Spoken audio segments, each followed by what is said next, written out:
I'm delighted today to be speaking with Neil Rackham, who's visiting us from the US and has something of a very long and serious career in the area of sales. Hello, Neil. Thank you for joining us. Thank you. So, Neil, in the world of the internet, clearly sales has changed and is changing. You, I know, have coined a phrase called spin selling. Could you tell us a little bit about that and how we might use it in our work? Okay. Let me say, what spin selling is, it's a lot of research into some 35,000 sales calls, biggest piece of research ever done in selling. And what we set about to do there was to understand what successful salespeople were doing that was different from the average salesperson. Okay. We watched 35,000 salespeople. Fine. Well, you must have learned a lot. Yeah, it took us 12 years. Right. We had 40 researchers on it. It was a mammoth project. We published a whole lot of books from it. Right. The spin piece that everyone knows about was a sequence of questions that effective people ask when they sell. Right. And put very simply, when you're discussing something with a customer, the first thing is questions are more important than anything else. Right. So sales calls with a lot of questions are more successful than sales calls without. Okay. So stop the selling, ask questions That's at the right. beginning. Yep. Yeah, ask questions, listen. But what kinds of questions? There's clearly smart questions and dumb questions. Right.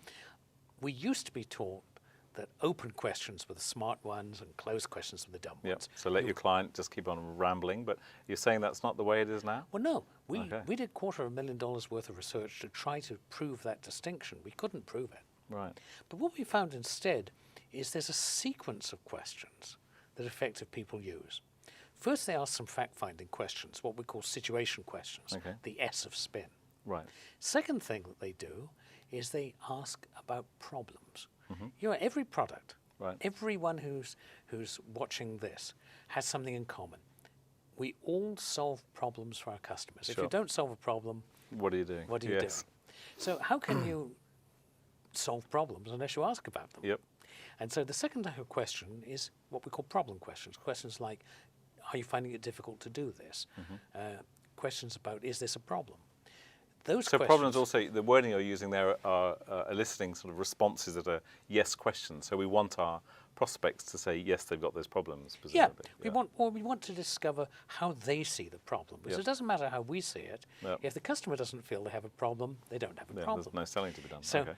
basically, we're asking customers about their problems. And people, as they become more experienced in selling, get better and better at doing that. Yep. Unfortunately, this is where it stops. For most people, they'll ask some fact-finding or situation questions. Yep. They'll ask some problem questions. And the customer says, yeah, okay, that's a problem. Right. And then they say, oh, let me tell you about how we could solve it for you. Okay. And that's not the right way. That's not the right Ah, way. okay. That's So what's the I then? It's what most people do. There's Okay. really smart people ask the I question. The I question we call implication questions. They're questions like, if you don't solve that problem, what's going to happen? Okay. What's that problem costing you in these other areas? Yep. So they take the problem, they peel it back. Right. They make it more So significant. deepening the pain as well for the They person on the deepen the other pain. end. Yeah. Okay. Right. And then there's a final type of question, which I wish we'd called value questions, Right. which would have given us the acronym SPIV. Which would be ideal. Which, as we'll know here in Australia or in Yep. the UK, a SPIV is someone who comes up to you and Yep, says, very flashy want to and- buy a yeah. stolen watch? You know? Yeah. So it was a bit down market.